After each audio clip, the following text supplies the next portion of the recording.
વડોદરા મહાનગર ભારતીય જનતા પાર્ટી દ્વારા એક વિશેષ કાર્યક્રમનું આયોજન કરવામાં આવ્યું હતું, જેમાં ભારતીય જનતા પાર્ટીના રાષ્ટ્રીય અધ્યક્ષ અને કેન્દ્રીય સ્વાસ્થ્ય મંત્રી જેપી નડ્ડાજીએ વડોદરા મહાનગરના પ્રબુદ્ધ તબીબો સાથે સંવાદ કર્યો હતો।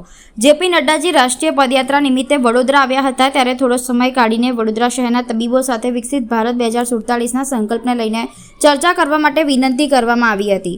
આ વિનંતીને બીજેપી રાષ્ટ્રીય અધ્યક્ષે સહર્ષ સ્વીકારી અને તમામ તબીબોને મળવા માટે અનુમતિ આપી હતી। આ કાર્યક્રમનું સુંદર આયોજન ડોક્ટર સેલ વડોદરા અને મધ્ય ઝોન દ્વારા કરવામાં આવ્યું હતું। ડોક્ટર મિતેશ શાહના નેતૃત્વ હેઠળ આ સંવાદનું આયોજન કરવામાં આવ્યું હતું। આ કાર્યક્રમમાં ગુજરાત પ્રદેશ અધ્યક્ષ જગદીશ વિશ્વકર્મા, ગુજરાત વિધાનસભાના મુખ્ય દંડક બાલકૃષ્ણ શુક્લ, સાંસદ ડોક્ટર હેમાંગ જોશી, વડોદરા શહેર બીજેપી પ્રમુખ જયપ્રકાશ સોની વિશેષ ઉપસ્થિત રહ્યા હતા।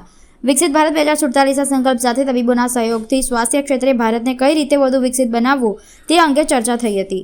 સ્વાસ્થ્ય ક્ષેત્રે થયેલા કાર્યો વર્ષ 2014થી અત્યાર સુધીમાં કેન્દ્ર સરકાર દ્વારા સ્વાસ્થ્ય ક્ષેત્રે કયા કયા કાર્યો કરવામાં આવ્યા છે અને ભારતના સ્વાસ્થ્ય માળખાનો કાયાકલ્પ કઈ રીતે થયો છે તે વિશે વિગતવાર ચિંતન કરવામાં આવ્યું હતું।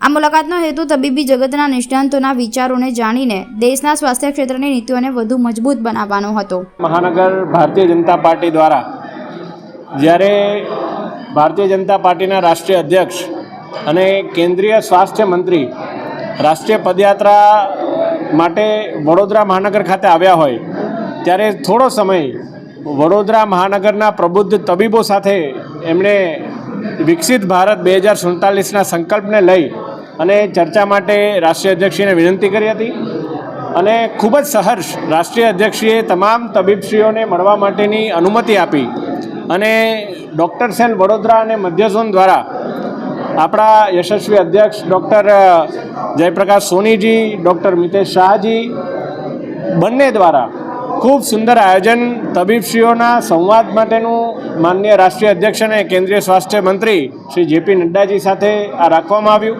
આ કાર્યક્રમમાં વિશેષ ઉપસ્થિતિ આપણા ભારતીય જનતા પાર્ટીના પ્રદેશ અધ્યક્ષ શ્રી જગદીશ વિશ્વકર્માજીની પણ રહી અને તમામ તબીબો સાથે વિકસિત ભારતના સંકલ્પને લઈ 2014થી લઈ અત્યાર સુધીમાં કયા કયા સ્વાસ્થ્ય ક્ષેત્રે કાર્યો થયા છે અને ભારતના સ્વાસ્થ્યનો કાયાકલ્પ કઈ રીતે થયો છે એ બાબતે મંથન કર્યું, ચિંતન કર્યું।